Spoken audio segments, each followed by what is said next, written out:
Hello बच्चों, आज हम पढ़ेंगे कक्षा 9वीं के गणित की प्रश्नावली 2.3 का प्रश्न पहला, है ना। और इसी तरह के और वीडियो देखने के लिए तथा 9th और 10th के इम्पोर्टेंट क्वेश्चन और वीडियो देखने के लिए आप हमारे चैनल को सब्सक्राइब कीजिए, जिससे कि आपको वीडियो की नोटिफिकेशन तुरंत मिल जाए।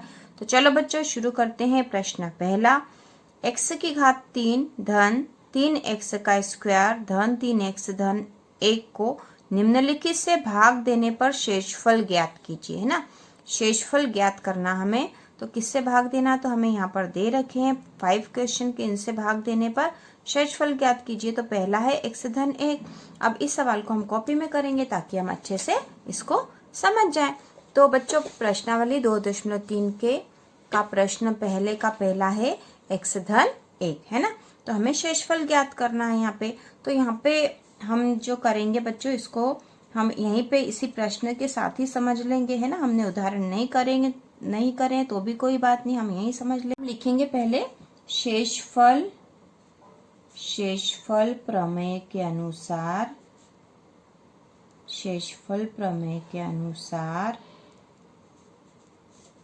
x धन 1 बराबर 0, x बराबर ऋण 1, है ना। x बराबर क्या आया बच्चों, ऋण 1 आया। तो हम अब x का मान क्या रख देंगे, यहाँ पर इस बहुपद में ऋण 1 रख के इसको हल कर लेंगे, तो हमें पता चल जाएगा कि शेषफल क्या होगा। तो देखो बच्चों, ये बहुपद क्या था, है ना। बहुपद को हम इस तरह से बताते हैं px करके। तो था x की घात 3 धन 3x का वर्ग धन 3x धन 1, है ना। अब यहाँ पर हमें क्या रखना बच्चों, x बराबर ऋण 1, क्योंकि शेषफल प्रमेय के अनुसार ऐसा होता है ना। ये आपको ध्यान रखना पड़ेगा कि शेषफल प्रमेय के अनुसार x धन 1 है, x धन 1 जो हमें दिया है बराबर 0 होता है, तो x बराबर ऋण 1 होगा। तो हम यहाँ पर इसका मान रख देंगे। तो p क्या आया हमारे पास, ऋण 1 बराबर x के स्थान पर हमें ऋण 1 लिखना है ना। तो ऋण 1 की घात 3 हो गई, है ना।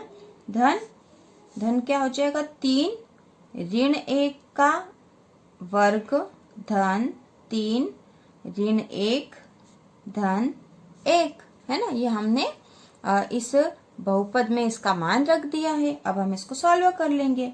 तो p ऋण 1 बराबर, देखो ऋण 1 की घात 3 है ना। ऋण 1 की घात 3 है, तो इसका क्या मतलब होगा बच्चों, देखो मैं आपको यहाँ बता देती हूँ। तो ऋण 1 की घात 3 मतलब ऋण 1 का ऋण 1 में 3 बार गुणा है ना। ऋण 1 गुणित ऋण 1 गुणित ऋण 1। तो इसको सॉल्व कैसे करेंगे, देखो बच्चों, 1 का 1 में गुणा करा तो 1 आया, फिर 1 का 1 में गुणा करा तो 1 ही आएगा, है ना। तो 1 का 1 में कितनी भी बार गुणा करेंगे तो 1 ही आएगा। ये 1 आ गया, लेकिन इसके आगे तो चिन्ह बने हुए है ना। तो ऋण का चिन्ह है, तो ऋण का ऋण में गुणा करते हैं। ऋण का ऋण में गुणा करा तो क्या आ गया, जैसे ही ऋण का ऋण में गुणा करा तो धन आ गया। अब इस धन का वापस इस ऋण में गुणा होगा, है ना। ऋण का धन में गुणा होगा तो क्या आ जाएगा, ऋण, है ना। देखो ऋण का ऋण में गुणा करा तो धन आ गया एक बार में, तो हमने इन दोनों का गुणा करा, जैसे है ना, इन दोनों का गुणा करा तो यहाँ पे आ गया धन का 1, है ना, मतलब 1 आया है। और 1 का फिर ऋण 1 में गुणा करा तो ऋण का 1 आ गया, ठीक है। तो यहाँ पे आया है ऋण का 1, है ना। इसको सॉल्व कर लिया हमने, तो ऋण का 1 आया। अब 3 धन 3 के बाद यहाँ पे ऋण का 1 है, ऋण के 1 का वर्ग है। तो ऋण का 1 का वर्ग मतलब क्या हुआ, ऋण 1 गुणित ऋण 1, है ना। ऋण 1 गुणित ऋण 1, तो ऋण का ऋण में गुणा करा तो धन आ गया, है ना। धन को लिखने की जरूरत ही नहीं है। 1 का 1 में गुणा करा तो 1 आया। तो इसका उत्तर क्या आएगा, यहाँ पर इसको जो सॉल्व करा ऋण 1 का वर्ग का आएगा 1, है ना। धन, अब धन नहीं लगाना था अभी यहाँ में ना, धन नहीं लगाना था क्योंकि यहाँ पे ऋण है। तो 3 का 1 में गुणा करेंगे, है ना। 3 का 1 में गुणा करेंगे तो 3 एकम 3, और ये धन और ऋण का भी गुणा होगा, है ना। ये इन चिन्हों का भी गुणा होता है बच्चों पहले। तो इस धन का और ऋण का गुणा करा तो क्या आएगा बच्चों, ऋण आएगा। धन और ऋण का गुणा करने पे क्या आता है, ऋण ही आता है ना। तो 3 एकम 3, है ना, 3 एकम 3, तो ये कैसा आया, ऋण का 3 आया है, धन का 1, ठीक है। अब इसको थोड़ा सा और सोल्व कर लेते हैं। तो ये ऋण का 1, अब 3 का 1 में गुणा हो गया तो 3 एकम 3 हो गया, धन का 3 ऋण का 3 धन का 1, है ना।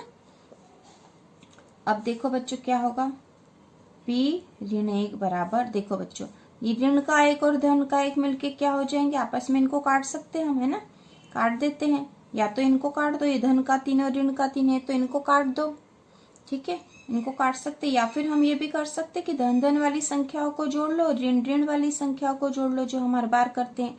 तो धन का 3 और धन का 1 मिलके कितने हो गए, धन के 4, है ना, और ऋण का 1 और ऋण का 3 मिलके हो गए ऋण के 4, है ना। ऋण ऋण वाले आपस में जुड़ जाएंगे, समान चिन्ह वाले आपस में जुड़ जाते, हमें पता है ना। तो धन का 4 और ऋण का 4, मतलब 4 में से 4 गए तो क्या बचा यहाँ पर, क्या बचा बच्चों, 0। या फिर हम धन के 4 से ऋण के 4 काट भी सकते थे, ये भी कर सकते थे, और यहाँ पे ही काट सकते थे, ऋण का 1 से धन का 1 कट जाएगा और धन के 1 से ऋण का 1 कट जाएगा, तो यहीं 0 बचा देते। लेकिन ये समझाने के लिए, क्योंकि हम हर बार ये विधि कर रहे हैं कि धन धन वाली संख्याओं को जोड़ रहे थे और ऋण ऋण वाली को जोड़ के लिख रहे थे, ताकि समझने में आपको आसान हो। शेषफल आएगा 0, है ना, 0, ठीक है बच्चों। तो इसका उत्तर आएगा इसका 0, ठीक है। अब अगला प्रश्न है, सेकेंड वाला है, x ऋण 1/2, है ना, x ऋण 1/2। तो हम यहाँ पे भी लिखेंगे शेषफल प्रमेय के अनुसार, है ना, शेषफल प्रमेय के अनुसार, ठीक है, शेषफल प्रमेय के अनुसार x ऋण 1/2 बराबर 0। तो x बराबर क्या हो जाएगा बच्चों, ये ऋण का जो 1/2 है ये उधर चला जाएगा तो धन का हो जाएगा और 0 का कोई महत्व नहीं है, तो ये हो जाएगा x बराबर 1/2, है ना, x बराबर 1/2। अब हम उस बहुपद में इसका मान रख देंगे। तो बहुपद क्या था, px बराबर था x की घात 3 धन x की घात 3 धन 3x का वर्ग धन 3x धन 1, है ना, ये बहुपद था। अब हम इसका मान रख देंगे, है ना।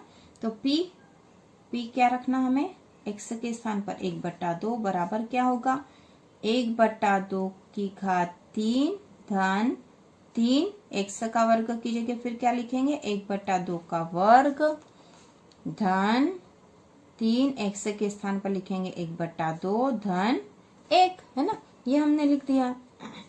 अब इसको सॉल्व कर लेते हैं।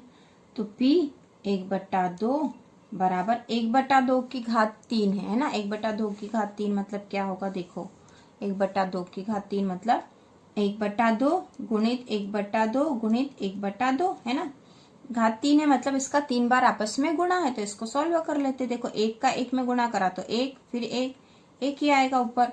अब नीचे देखो, नीचे गुणा में क्या क्या है, 2 गुणा 2 गुणा 2 मतलब 2 दूनी 4 हो गए यहाँ, फिर 4 का 2 में गुणा करा तो 4 दूनी 8 हो गए, तो क्या हुए 1/8। तो हम यहाँ लिख देंगे बच्चों 1/8, है ना, यहाँ लिख देंगे 1/8, ठीक है, धन 3। अब 1/2 का वर्ग है ना, 1/2 का वर्ग मतलब क्या होगा 1/2 गुणा 1/2, है ना। तो क्या हो जाएगा, इसको सॉल्व करेंगे तो ऊपर तो 1 गुणा 1 मतलब 1 हो गया, है ना, और नीचे 2 गुणा 2 मतलब 2 दूनी 4 हो गए, है ना, क्या आया 1/4। तो 3 के साथ लिखेंगे हम 1/4, ठीक है, ये धन 3 और 1/2 तो वैसा ही है ना, इसको सॉल्व कर सकते थे हम अभी।